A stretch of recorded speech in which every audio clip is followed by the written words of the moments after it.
দর্শক, মাগুরায় আসিয়ার গ্রামের বাড়ি শ্রীপুর উপজেলার নোমানী মাঠে আছেন প্রতিনিধি মাসুম বিল্লাহ। আমরা চলে যাচ্ছি সেখানে, জানবো সর্বশেষ খবর। মাসুম, আমরা ইতিমধ্যে জানি যে মরদেহ পৌঁছেছে, জানাজা হয়েছে কিনা, এলাকাবাসী এবং স্বজনরা কি বলছেন?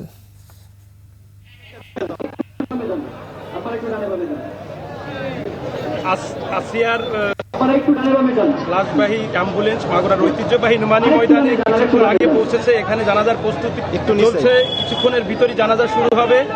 এখানে যারা ঢাকা থেকে দুটি হেলিকপ্টারে এসেছেন, প্রথম হেলিকপ্টারে এসেছেন সার্জিস আলম, হাসনাত আবদুল্লাহ সহ মামুনুল হক সহ, এবং দ্বিতীয় হেলিকপ্টার তার আধা ঘন্টা পরে মাগুরার স্টেডিয়ামে এসে পৌঁছানোর পর কিছুক্ষণ আগে ঐতিহ্যবাহী নোমানী ময়দানে পূর্ব ঘোষণা অনুযায়ী আসিয়ার লাশ নিয়ে আসা হয়।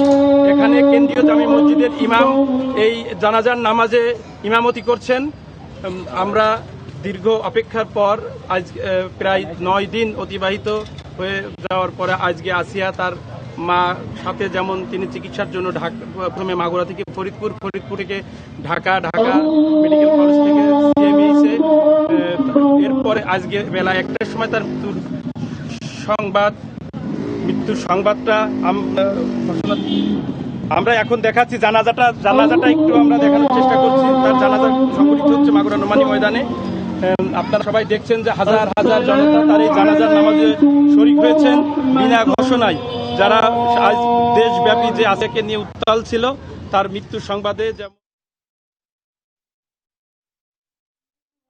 ক্যামেরায় ওয়াও, স্টাইল দেখাও, Xenon X21 পারলে ঠেকাও। আয়নার মোড়ে সড়ক অবরোধ করে রাখা হয়, যেখানে দীর্ঘ যানজটের সৃষ্টি হয়।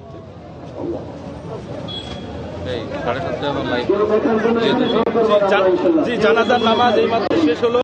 এখন সেনাবাহিনীর প্রোটেকশনের মাধ্যমে আসিয়ার লাশ মাগুরা সদর উপজেলার ঐতিহ্যবাহী নোমানী ময়দানে সংঘটিত হলো। জানাজার নামাজটি এখন শ্রীপুর উপজেলার জারিয়ার গ্রাম, সেখানে তার মাতৃভূমিতে নিয়ে যাওয়া হবে। লাশের সাথে জেলা প্রশাসন, পুলিশ প্রশাসন সহ সিভিল সার্জন, ফায়ার সার্ভিসের সমস্ত প্রশাসনের, মাগুরা জেলা প্রশাসনের সমস্ত ইউনিট যুক্ত রয়েছে। আমরা চেষ্টা করব, আমরা সাথে যাচ্ছি। আমরা আসিয়ার গ্রামের।